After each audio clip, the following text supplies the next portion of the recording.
software like QuickBooks and complex and expensive enterprise applications. Gravity Software, simply innovative business management. Learn more at go-gravity.com. Your Rewards Gold Card from American Express. The rewards points can keep on multiplying. Buy 3 with triple points on airfare. Buy 2 with double points on gas and groceries. And a single point for pretty much every other dollar you spend on the card. Then, start choosing from over 1 million rewards to redeem all those points. Apply today and the annual fee for the first year is on us. Call 1-800-AXP-GOLD or visit axpgold.com. The annual fee for the card is $175. See terms, conditions, and restrictions at axpgold.com. You are listening to the Critical Mass Radio Show, Orange County's business talk show, focused on exploring topics of interest to CEOs who are leading middle market companies. With your host, Ric Franzi. Welcome to this edition of Critical Mass Radio Show. I am your host, Ric Franzi, and this is episode number 947. Earlier this year, we introduced you to an outstanding nonprofit organization, the Children's Cerebral Palsy Movement. Their primary focus is to design innovative therapeutic rehab techniques intended to transform the way CP rehab is done in America. Earlier this year, they just completed a study aimed at testing the efficacy of an innovative protocol and its ability to improve cognition and physical function in children with cerebral palsy, while at the same time providing the opportunity for children to learn to dance ballet. Founder and Executive Director Debbie Fragner is here today to update us on this major milestone and how their focus will now expand to serving children and families with cerebral palsy in our community. Debbie, welcome to the program. Thank you so much, Rick. I'm so glad to be back. It's nice to have you back. If you'd like to learn more about the radio show or the CEO peer groups that I lead, visit my company's website, criticalmass4business.com. Or if you know someone who would make a great guest on the show, why don't you call or text me at 949-887-4104. Debbie, before we have you update us on the scientific pilot study and your plans going forward, can you remind our audience what prompted you to create Children's Cerebral Palsy Movement? I'd really love to do that. Can you imagine, what if you and your wife, what if your daughter asked to learn to dance ballet? What you'd likely do is you'd take her out and pick out the most perfect pink ballet slippers, and then, of course, you'd plan to clap wildly at her first recital. Right. But what would you do, Rick, if your child happened to be one of 500,000 children under the age of 18 in America who have a diagnosis of cerebral palsy? That's a neurological condition that occurs in utero or shortly after birth as a result of a brain injury. And that's exactly the position I found myself in when my daughter was 8 years old back in the fall of 2014. It was at that time that she expressed a heartfelt desire to learn to dance ballet. And I knew that it just couldn't occur in the community as we knew it. And so that really prompted me to set out and research how I might possibly be able to make my little girl's dream come true. And so that's not that long ago. So I know this year you've covered a lot of milestones in building an entire organization and a nonprofit. So can you tell me a little bit about what else, in addition to the testing and the trials that you've just completed, but what else have you been doing this year to kind of get your organization to this point? Well, as I mentioned, it all started with a dream, a child's dream in the fall of 2014, which compelled a mother's heart to then do research, which uncovered a very big gap. That I discovered a national gap in terms of how cerebral palsy rehabilitation was happening in America. And I found that so very appalling that there was virtually no national funding for CP rehab. Why? You know what? There's been no one of any celebrity status that has stood up and drawn attention to the diagnosis for many, many years, and therefore money has not followed. And as a result of which, once children age out of the system at age 18, they start into a steady decline of, poor health, chronic health, isolation, etc. And I was just so horrified at that I suddenly went from being an advocate for my own child to being compelled to stand in the gap for all children. And so since research was the key, and research is what was not being done due to lack of funding, a famous doctor said to me, Debbie, build the field and they'll come. And so as crazy as that sounded, I became committed to that and decided to start my own nonprofit with the intention of designing, funding, and implementing innovative rehabilitation for children with cerebral palsy. But in order to do that, I needed to pull together a really fabulous team to make that happen. So long story short, we received our legal status as a 501c3 nonprofit in February of this year, and designed this innovative study. Had just after we had designed this innovative protocol, the academic and medical communities caught wind of that and were very eager to collaborate with us. And I knew a good thing when I saw it, so of course we agreed. Right. And lo and behold, early July, we started what was a 6-week intensive therapeutic dance intensive. In collaboration with UC Irvine, Chalk Children's Orthopedic Institute, and Chapman University. And that involved 9 students, 9 boys and girls, with cerebral palsy. Okay. And so what was that experience like for those individuals? Well, you know what we did? The entire thing was, of course, bathed in science and scientific measure because we needed to capture the data that was going to translate into, multiple scientific papers to compel the National Institute of Health to fund CP rehab research going forward.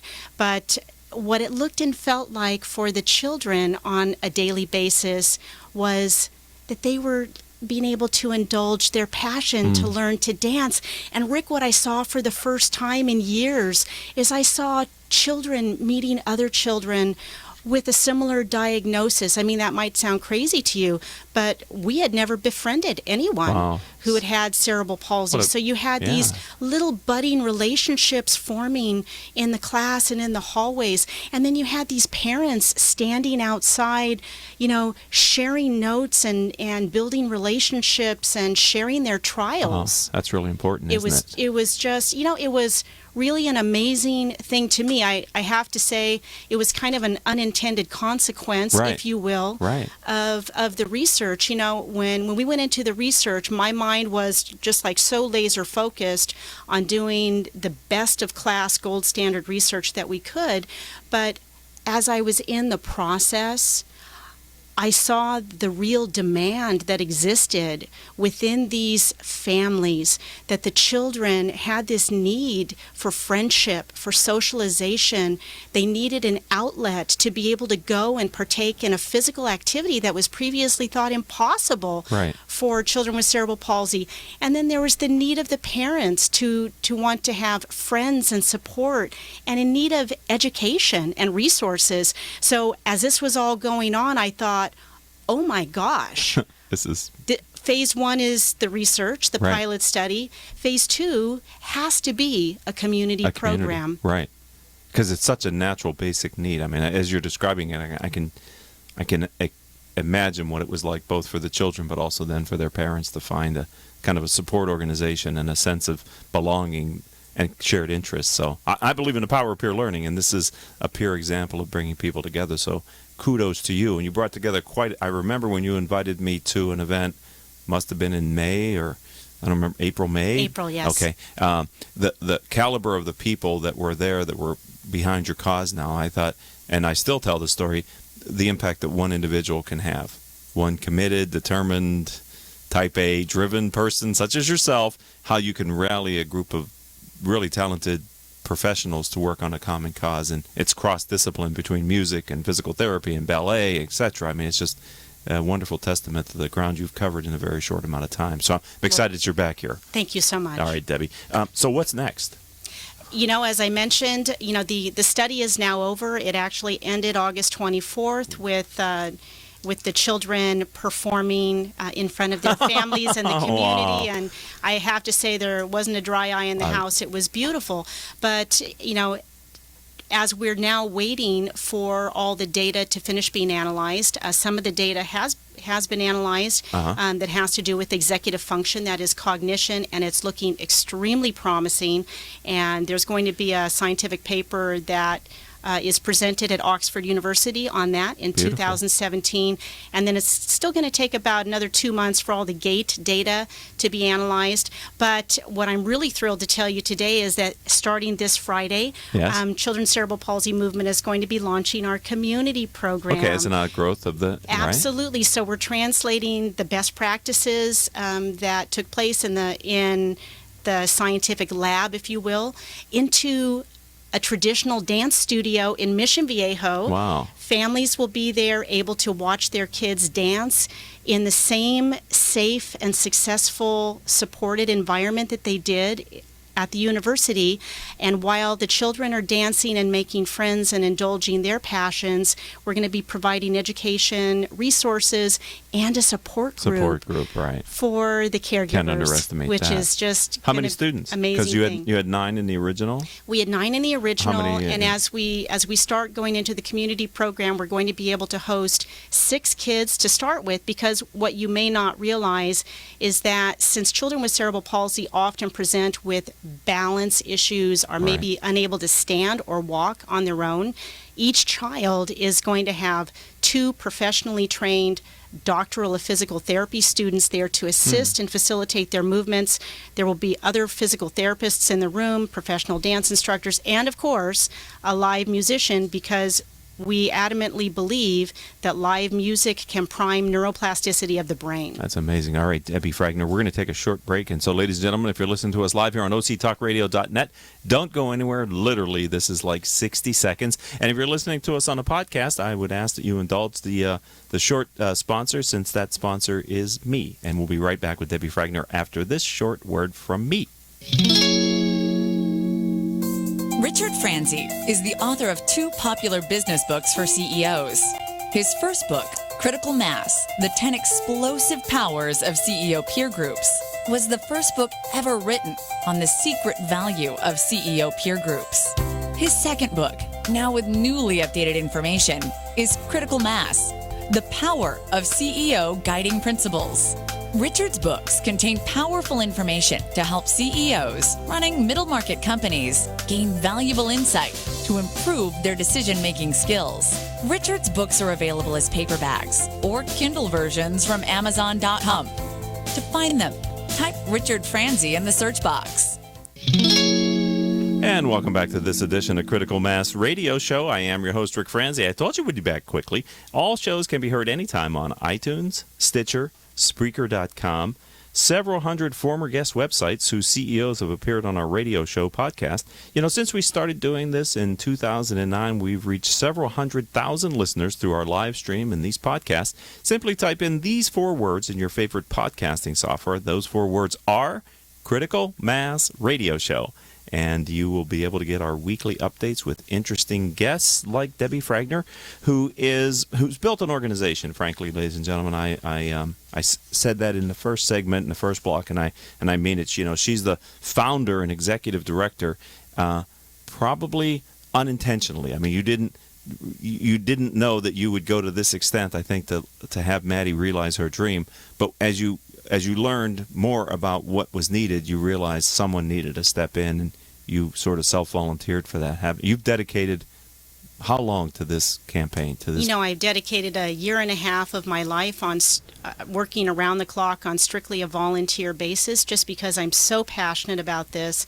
And I feel like I'm leaving a legacy not only for my own child, but for all children, because they're worthy and somebody needs to stand in the gap. Hey, right. And in the first segment, you said there are 500,000 people in the United States with cerebral palsy. Is that no, correct? there are 500,000 children under the age of 18. Oh my there are gosh. actually nearly 1 million people in America with cerebral palsy. Right. And if I remember correctly from the event, I'm recalling some of the conversations. One of the things that I heard is that you're really looking for, you use neuroplasticity, so you use some very impressive words, but trying to help science, music, medicine figure out, are there different ways to help the brain respond to movement, which is what your organization is all about, and how does music influence the brain in a way that maybe traditional therapies for people with cerebral palsy hasn't been able to affect? Is that fair to say? That's absolutely a very good description. What I want to tell you that I found when I dug into my research in that fall of 2014 was I wasn't really finding much in the way of cerebral palsy, and so I started looking around into other adjunct disease groups, and I was finding very exciting things coming out of stroke and Parkinson's rehab because, of course, there's a lot of money going toward that research. And what they were discerning is that if you take a physical activity that someone is highly motivated to do in the presence of live music with repetition and frequency, that neuroplasticity or rewiring of the brain could occur. So they were seeing physical and cognitive improvements in those sort of rehab patients. And I thought, oh my gosh, there's a similarity. We must translate this into the world of cerebral palsy. And this could potentially help us transform their futures. Right. And I remember at the April event, the musician who's a part of your community, his name's Yes, his name is Mike Garson. Because we felt so strongly about the role that music would play in this, I went directly to the source, befriended a fabulous organization called the Music Heals Project, and one of the co-founders of Music Heals Project was Mike Garson, the 35-year piano man for David Bowie, of all people, who has an inherent belief in the healing power of music. Told Mike about what we were doing. He was absolutely excited, and because this is his act too, is to really work on the healing power of music and what that does in bodies and minds. And so he came alongside and he actually composed some original pieces for us. One of them that you got to hear was called Maddie's Waltz. Butterfly Dreams were others, and so we incorporated his original compositions into our therapeutic dance protocol. I was so impressed with him because he's also working with organizations who are looking at children with autism and how music can help them as well. So this man is he's a rock and roll piano player, but he's a music composer, and he's such a talented artist in his own right, and for him to give some of his gift to your cause as well as other causes speaks volumes for the kind of people that you've been able to attract to this organization in a very short amount of time. Well, thank you. I think something that I just feel so grateful for is I've learned a big lesson, and that is to choose your traveling companions wisely. Yes. And I've been able to do that fairly well, and it's been really, really important to create very strong strategic alliances in the medical community, the academic community, and within my disease group, because ultimately, for us to transform the way cerebral palsy rehab happens in America, we all need to be willing to put our own selfish desires aside, and we need to put the children first. And I'm all about putting the children first. And I think what I've learned from getting to know you and learning how hard you've worked at this is it's not terribly different, ladies and gentlemen, than an entrepreneur who has a startup company they're trying to get off the ground. The amount of energy that it requires of you to get this movement going and then to sustain it is enormous, right? I mean, it takes... I think thank God you have what seems to be unlimited amount of energy, but it's required, I think, every bit that you've had, and maybe some more than you've had even to give it sometimes, I think you've had to put into this. It's been, as I mentioned, I'm doing it on strictly a volunteer basis, and it's been an around-the-clock sort of job for me, in addition to caring for my handicapped child. And so one of the needs we actually have going forward is I'm really hoping that interested people will come alongside with professional skills in marketing, nonprofit, legal, PR, special event planning, social media, all of those sorts of things, so that they can fill in some of the gaps, because there's just far too much work for one person to do. Well, if there are 1 million people who have cerebral palsy, and it seems to me, tell me if I'm correct in this way, that there wasn't money going into research because people sort of the the medical community sort of felt, well, this is what you have, this is your life, and the best we can do is to maybe try to help you to develop some motor skills, but at a certain point, it's sort of it's a condition that you're going to have for life. And what you're trying to do with cerebral palsy movement is say, no, we can do better than that. Am I putting words in your mouth? Am I being accurate? No, you're not at all.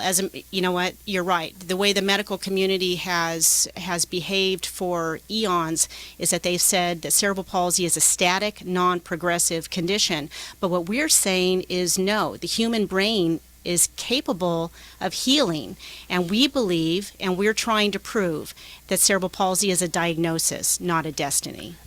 And so, ladies and gentlemen, hopefully you pick up on that point of distinction, because again, it takes me back to why I'm so impressed with you, because it started from a need to satisfy the pain that you felt to help your daughter live a more rich life and to just do something that she wanted to do. And look where you are so far, right? Right. And the impact that you're having with really no education about this behind you. I mean, you're learning as you're going, aren't you? I mean, you're attracting people. I mean, you're a successful business executive, but you're in a whole new world now here with scientists and musicians, and you're bringing them together against a cause that could have really lasting positive impact on many people's lives, changing the way we see a disease or a condition that's huge, Debbie. So you sort of said the help that you could use, but what else if somebody wants to learn more about your organization and volunteer and get involved because they have a personal belief that what you're doing is the right thing, how do they reach out and find you? Well, how they would find me, I'd love to give you my cell phone, which is 714-746-4085. Say it again, please. That's 714-746-4085. I can also be reached at my personal email at Fragner, which is my last name, Fragner, Fragner at AOL.com. But let me not forget to mention that since there is no national funding for CP rehab, that this is all being done as a grassroots effort.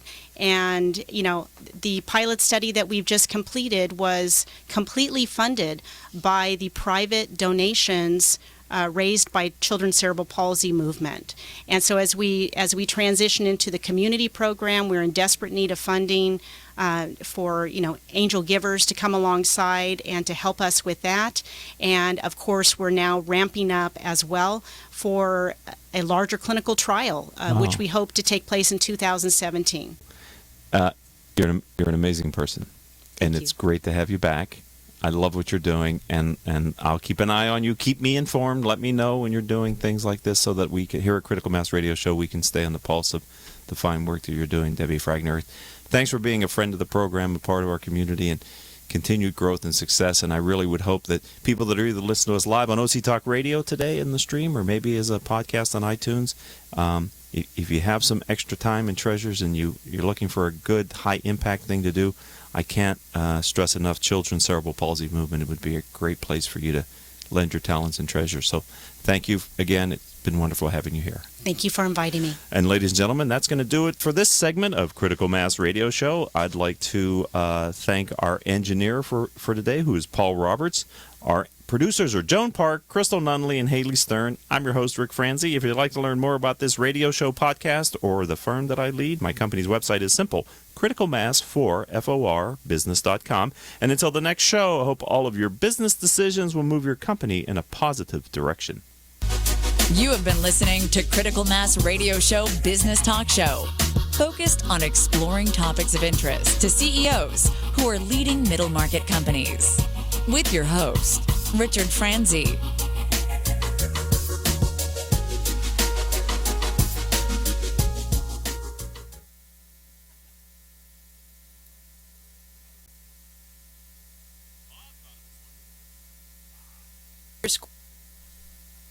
Support for this podcast and the following message come from Drafthouse Films, presenting We Are X, the transcendent rock and roll story of the world's biggest and most successful band you've never heard of, yet. In select theaters October 21st, with opening weekend Q&As with the director and musician Yoshiki. Live from NPR News in Washington, I'm Lakshmi Singh. The presidential campaigns are getting ready for their third and final debate tomorrow night. While Hillary Clinton takes time off the campaign trail to prep, Donald Trump is out trying to energize his base and prospective supporters in Colorado Springs. His speech was laden with the bombastic flair that stirs up the crowds at pro-Trump gatherings in the wake of large voter disapproval of Congress and a very public schism between him and GOP establishment leaders such as House Speaker Paul Ryan. Trump drew cheers when he proposed this. If I'm elected president, I will push for a constitutional amendment to impose term limits on all members of Congress. Trump said the Clinton email fiasco was worse than Watergate, and he didn't interrupt when the crowd began to chant, "Lock her up." Trump accused the media of poisoning the minds of Americans and of rigging the presidential election. Well, President Obama slammed the GOP presidential nominee, saying Trump's allegations are totally off. It happens to be based on no facts. Every expert, regardless of political party, regardless of ideology, conservative or liberal, who has ever examined these issues in a serious way will tell you that instances of significant voter fraud are not to be found. The president, in a joint news conference today with visiting Italian Prime Minister Matteo Renzi, both leaders talked about wide-ranging issues, including current Iraqi-led operations to retake Mosul from Islamic State. The United Nations is bracing for a mass exodus from the northern Iraqi city. Baghdad, backed by the U.S. and other allies, has begun its operation to retake Mosul from Islamic State militants. An Iranian court has reportedly sentenced 2 Iranian Americans, a father and son, to 10 years in prison. The State Department calls this unjust. NPR's Michelle Kellerman has that story. Iran's state-run judicial news agency says the 2 men, Siamak and Bakir Namazi, were convicted of cooperating with a, quote, hostile American government. Bakir Namazi is an 80-year-old former UNICEF official, and the UN Children's Fund says he deserves a peaceful retirement and should be released on humanitarian grounds. He was detained in February, and U.S. officials say they are worried about his health. His son, Siamak Namazi, has been in Iranian custody for more than a year and was not part of a prisoner swap the Obama administration arranged with Iran earlier this year. Since then, Iran has arrested other dual nationals. The U.S. is calling for their release. Michelle Kellerman, NPR News, Washington. Before the close, the Dow is up 75 points. This is NPR News. Federal investigators of last year's corporate jet crash into an Akron, Ohio apartment building are blaming the pilots. The National Transportation Safety Board says it found that the flight crew deviated from standard operating procedures as the aircraft was approaching Akron Airport. The NTSB states that the executive flight crew's casual attitude on safety factored into that crash. All 9 people on board the plane were killed. There were no fatalities on the ground. Turning to economic data, Labor Department posting a 0.3% increase.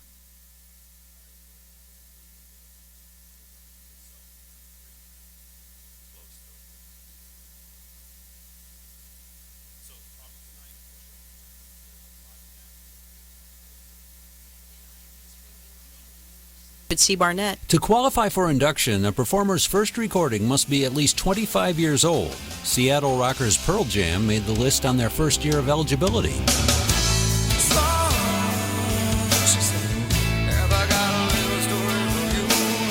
A number of this year's nominees are first-timers, despite being eligible for years, like Joan Baez. I dreamed I saw Joe Hill last night. And then there's Chic, who's been nominated 11 times.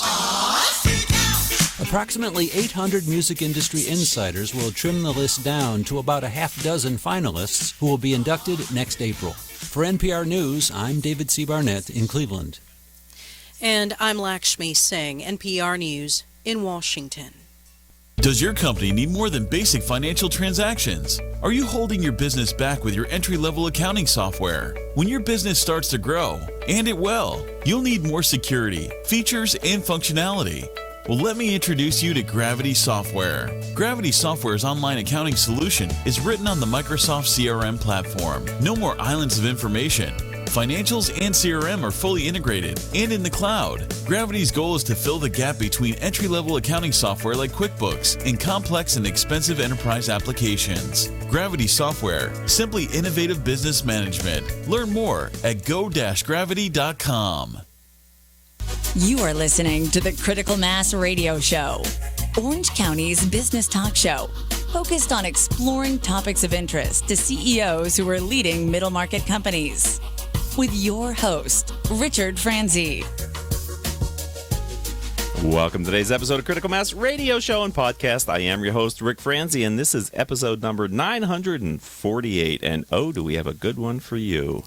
Let me tell you a little bit about it. After seeing a disconnect between the way people dress and the thought given behind the day appearances versus night appearances, principal designer and owner Courtney Cates founded Maison du Soir. Great. Hey, Yeah. see? With every creation, she's honing the idea of confidence and feeling beautiful regardless of the time of day. The brand was also a finalist for Martha Stewart's American Made Awards. I've asked Courtney to join us today to share how she started her own firm with her strong passion and vision for empowering women. Courtney, welcome to the program. Thank you for having me, Rick. Ever since I first met you, I couldn't wait to get you on the show. I've been looking forward to this a while. But, ladies and gentlemen, we love reviews of our show on your favorite podcasting software. It's a great way for you to help others find our show. Since we started in 2009, we reached several 100,000 listeners with our podcast and live stream. All right, let's get started. Courtney, thanks for joining us. But tell me a little bit about your background. What'd you do before you did this? Sure, yeah. So prior to founding Maison du Soir, I spent 10 years in merchandising and design, with the last 2 years of my career focused on building new brands for a larger corporation. And it was really during that time that I proved to myself what I was capable of. I was responsible for launching 3 new brands, totally different apparel lines, all at the same time with very little help. So I really had to push myself to work harder than I've ever worked, and I really learned a lot of different aspects of what it takes to build a business from the ground up. And that confidence, along with what I said in the open, led you to Maison du Soir. Yeah, so I've kind of always had this entrepreneurial spirit, but I didn't really know what to do with it. And so here I am. Was it getting in the way? And then like blocking? Always. Yeah, I would start things and stop them. And, so I kind of was in this career building these brands. It was, high level, high stress. Yes. And I went out and I purchased my first set of quality sleepwear. And after that long, hard day at the office, I came home, I put on my new pajamas, and I felt better, and I looked better, and I honestly felt like I slept better, and I was hooked. And so from then, I went online, I went to my favorite department stores, boutiques, and I tried to find more. I had to get more. And I couldn't find anything that I liked, and I was actually shocked. I felt that the sleepwear market didn't really follow our daywear trends, and a lot of what I was seeing out there seemed a little dated and boxy, and a lot of like pink plaid flannel and ice cream cone prints or bows and lace things. I just didn't feel like there was a brand that was focusing on the relevant trends of the day, or we're wearing skinny jeans, and so I was actually really shocked, and I seemed to kind of identify this hole in the market. So I started thinking of this collection and had all these ideas. And I also at the same time thought, okay, it's another one of your crazy ideas. It'll burn out. Yeah. It's going to fizzle out in a week or two. But I literally have not turned back since. And how long ago was that? That was 4 years ago. 4 years ago. Mm-hmm. So tell me who your audience is. Who are you trying to reach with your product line? Well, I would say it's the 25 to probably 45 is like the sweet spot. Obviously, the shopper, a woman who likes to shop. Women. Thank you. Yes. Right. More fashion focused, and I think it's also it's the athleisure trend as well. Look at you. Yeah. The women who kind of have realized how the Lululemon craze has kind of turned, maybe they want to work out harder, or they feel, that these items are flattering, so they wear them to Starbucks. And so it's kind of like, the women that are realizing that they work hard, they're juggling families and careers, and that they want to treat themselves better, and that, when they're relaxing or even when they're working out, that it's important to look and feel your best. Mm-hmm. And how are you going to market? Well, what do you exactly mean by that question? So there's a woman who's all excited about your line. She Yes. wants to go online and learn about your products. How will she buy them? Okay, so we have a website. Beautiful. Yes, that I'm constantly working on and updating. And we also have a We're doing it all, huh? Yeah. Amen. A lot of retailers. So Okay. we're in Anthropology, selling out there, which has been great. You can find us in Saks, on Revolve, Need Supply, Journal, a lot of like kind of, if you know your way around the internet and shopping, you Okay. find us there. It's pretty easy. Is your professional experience that predates starting the firm helping you getting these distribution channels, or was this something that you would have had to have learned and done as an entrepreneur anyway? Yeah, I think I would have had to have learned and done it. Okay. Anyways, I think the one thing that I took from my experience was the background, the product development and the Okay. merchandising and design. The more internal to the business. Yeah, and working Okay. with vendors. But I didn't have a big retailer marketing background, so I've really had to learn that side of the business. So you're the principal designer. I am the principal everything. Of course you are. You're an entrepreneur. Amen. I know. That's Working fan- towards not being that, Of because course, I think someday. it's important to have people do what they do best. Right. And But yeah. I'm sure you have a business plan for that, and that's I going to do, happen at yes. some point. But right now, so where are you getting your fashion ideas? Where's your inspiration coming from? Yeah, so that's part of the process is I look to the runway. Before launching a collection, I will research the trends, the colors, the silhouettes, what's relevant towards the season or the collection that I'm working on at the time. So that really inspires the kind of start of the collection, but we also we're perfecting the fits and working towards getting feedback from customers, what they like, what they don't like, and stuff like that, and also picking the highest quality fabrics. Are you the only firm that's linking what's happening on the runway to what's happening in the evening wear category? I mean, you sound unique to me in that way. I mean, are you? Well, I think that there's a lot of holes in the sleeper market. I think there are brands that are addressing those trends, but I think that they're offering their sets at $450. So I strategically wanted to get to a level that was kind of in between the lower level and direct to retail retailers versus those companies that are selling silks that are pretty high end. So I try to make it, my goal is to have the collection be attainable, understandable.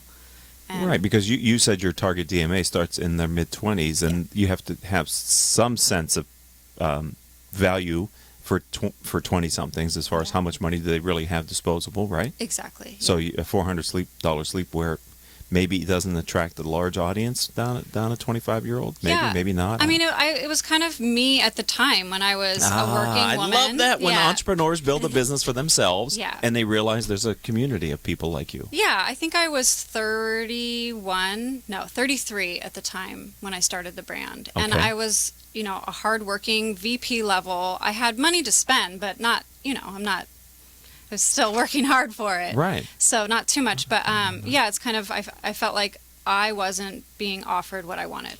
So I practiced being able to say Maison du Soir. Yes. What does that translate to for those of us who may not know? Yeah, it translates to House of Evening. Okay. Yeah. And why did you select that name, Courtney? I listened to your last guest. Oh my God, the storytelling. Oh, yes. Yeah. Okay. And I have the same response. Most of the names that I thought of were taken. It's really funny. So I kind of, the first two off the table, and you're just like, okay, I got to get going. I can't wait to start my business for this name to come. I don't want to hold things up. So I started going, and I, was brainstorming, and ultimately it's an ode to like the fashion houses in Maison, the French fashion houses, but also home, and obviously evening, and soir. Soir is the root of soiree, so it's kind of like a fantasy, a party, just kind of stuff that feels luxurious and special and escapes a little bit. So wow. Yeah. Excellent. All right. Well, we're going to take our break here on Critical Mass Radio Show and Podcast. Courtney Cates is going to come back, and I'd like to have you maybe explain. I said earlier that you were a finalist for Martha Stewart's American Made Awards. Can you tell us a little bit about that competition and how you accomplished that recognition after the break? Yep. All right. Don't go anywhere, ladies and gentlemen. Do you see how we do that? That's the professional radio broadcasting we do here at Critical Mass. We'll be right back after this word from me. If you are an Orange County business executive, this message is for you. Do you ever feel isolated with no place to turn for advice or feedback? Who holds you accountable to your commitments in your company? Where do you find the right resources to help you and your company grow? If you have these questions, then Critical Mass for Business might be the answer for you. Critical Mass for Business is committed to helping you make better decisions. These are groups of peers running businesses just like you, providing a great sounding board to test ideas and concepts, review plans and goals, and present issues and opportunities for discussion. The result is improved strategy, accountability, people, and execution skills. If you are interested in learning more, go to www.criticalmassforbusiness.com and learn more about our executive peer group.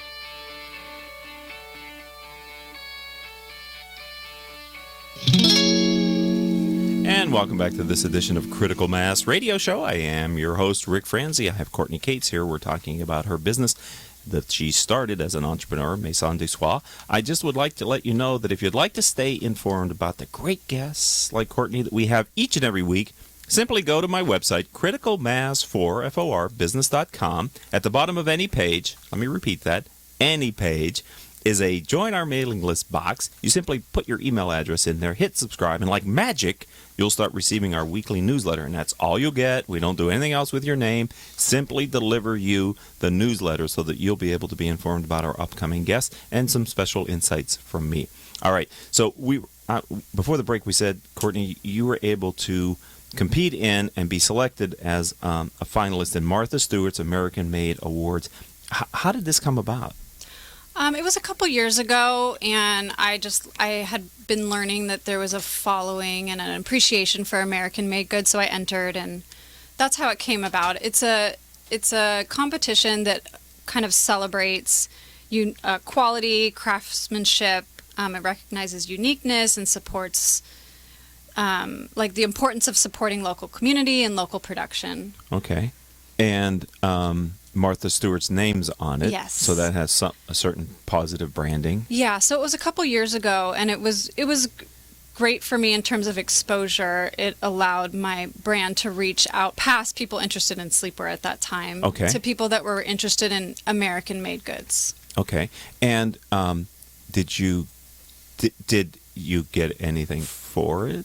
I mean, did they promote you on a platform? Yeah, on their website, they did a lot of promotion, which I got a lot of hits back to my site. So that was great. It was wonderful marketing. What did it do for you, psychology? Your confidence? I cried. Oh, happy tears though. Yeah. I was emotional because I had spent 2 straight years with my head down, working hard, and it was really nice to kind of have a sigh of relief and be acknowledged, and it was almost like reassurance, like you're going in the right direction, a little nudge, like keep doing what you're doing. And how did you find this? Did someone suggest to you that you consider it? How did it even? Someone suggested it to me. Okay. And I think the day before it was due, I hopped on there. And come on. Yeah.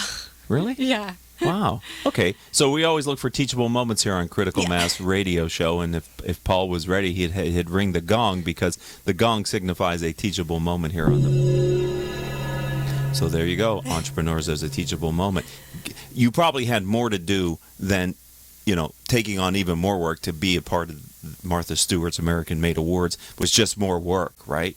But it certainly paid off for you, probably in ways that were beyond what you had expected at the time. Yeah, and sometimes you just don't know where the payoff comes from. It all comes in different ways, in different forms, and you can't draw a direct line. But yes, always, I believe that in everything I do in business. It's good to get out of your business in things like this. Absolutely. And it's nice to be validated by the community. Absolutely. All right. Yeah. So we're talking with Courtney Cates. We're talking about her firm and the specialized area that her products are designed for. Can you tell us a bit about the strategy and the plan that you have? I mean, are you where you predicted you would be? Is this, when you, 4 years ago, would you expect to be here in the studios of Critical Mass Radio Show talking about your line of clothing? I mean, I think that I always say that ignorance is bliss. Had I known the road that it was going to take to get here. If I had $1 for every entrepreneur that sat in that chair and said, if I knew.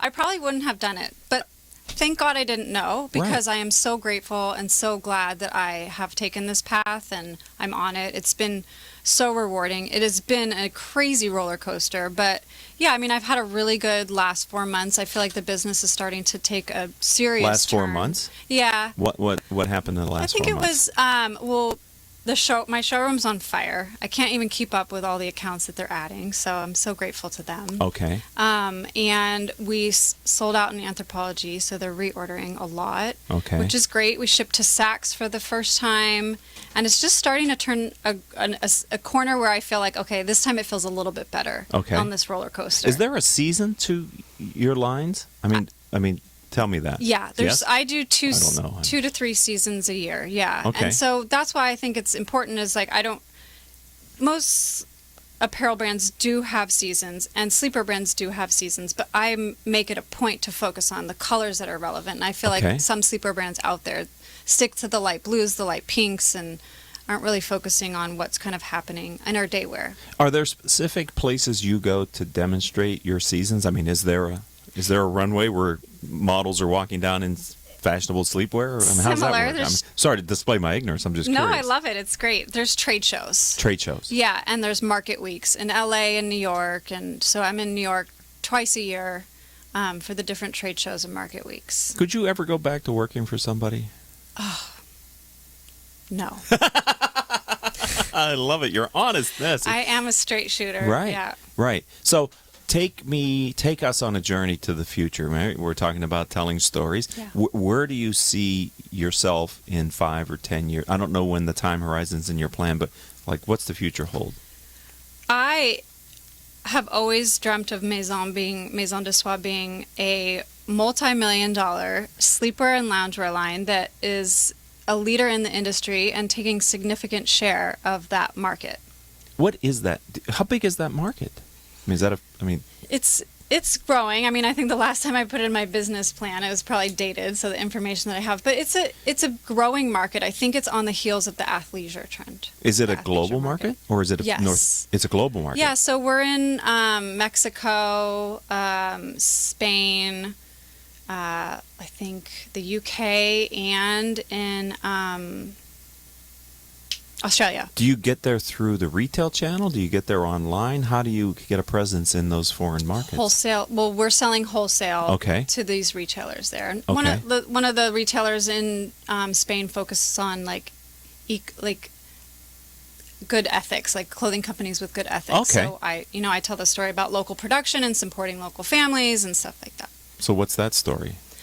So that's kind of the American Martha Stewart American Made story a little bit, in that I think it's really important to support the community. So all of my sewing and production is done either in Los Angeles or actually in Santa Ana. So that must make you unique. I think so. I hope so. Why did you decide to do that? Well, at first it wasn't a choice. Because I was my. Well, you're just telling a straight shooter. Yeah. You're just everything's. That's good. I'll tell you, like the road that So my background was in overseas production, right? And so I couldn't hit those minimums. Okay. So I started locally, and I really came to love the fact that I can pop in there at any time and control the quality, and that also, like, one of my sewers, they're a family, and the dad does most of the sewing. The mom packs and steams, and the daughter does all the counting, and the son is there as well. And the dad got sick, and they all kind of stepped up and helped out. And I'm like, I really love this. I'm really glad that I am doing local production, and it's something that I will continue to support. Do you believe that as your brand grows, you'll be able to find that capacity? I'm certainly going to try, and I'm going to hope so. I would love for these people that helped me when I was starting out and having low minimums, that I can help them as I grow and take them with me. Wow, this is exciting. It is. So this is going to be a large brand. You're going to define the market, and you're going to become a category then, and people are going to be chasing your brand and the fashions. Since you're doing everything now, and you're going to have the luxury of really, as you grow it, focusing on where you want to be, where do you think you add the most value ultimately in the company, when you don't have to do everything and you have people who are doing some of the other stuff for you? I think that I have a lot of experience in juggling multiple people and things and bouncing back and forth. So I think I'm capable of overseeing all of it and letting people do what they do best. Okay. I'm not attached to anything. Do you like the design piece I more do, than the... But I've also been in that, leadership role in design where I know how to work with people. Okay. So I'm not attached to anything, and I feel like we can work better together. Okay. Better ideas together. So tell me again, if there's someone out there, there's a CEO who either for herself or he wants for his wife or family is interested in learning more about your fashion line, where would they go to get the best view of your line? Well, the best view of the entire collection is on the website. Okay. And that's just maisondusois.com. Would you be so kind as to spell that for us, please? MAISONDUSOIR.com. Okay. And they get everything they want there, and that's fantastic. Yeah. Well, I want to thank you for coming in. I've been excited to have you on the program since I first met you. Continued success, Courtney. This is great. We're going to have you back as you hit these. Tell me what the milestones are, and then we'll plan to have you back around those milestones so that give you some focus on making sure you achieve them in some small way. I appreciate you being a friend of the program and a part of our critical mass community. Thank you so much for having me. My pleasure. Thank you. You're welcome. All right, ladies and gentlemen, that does it for this today's episode. I'd like to thank Paul Roberts, our engineer, our producers, Joan Park, Crystal Nunnally, and Haley Stern. I'm your host, Ric Franzi. If you'd like to learn more about my firm or the CEO peer groups that I lead, please visit my website, criticalmass4business.com. And until the next show, I hope all of your business decisions will move your company in a positive direction. You have been listening to Critical Mass Radio Show Business Talk Show, focused on exploring topics of interest to CEOs who are leading middle market companies. With your host, Richard Franzi.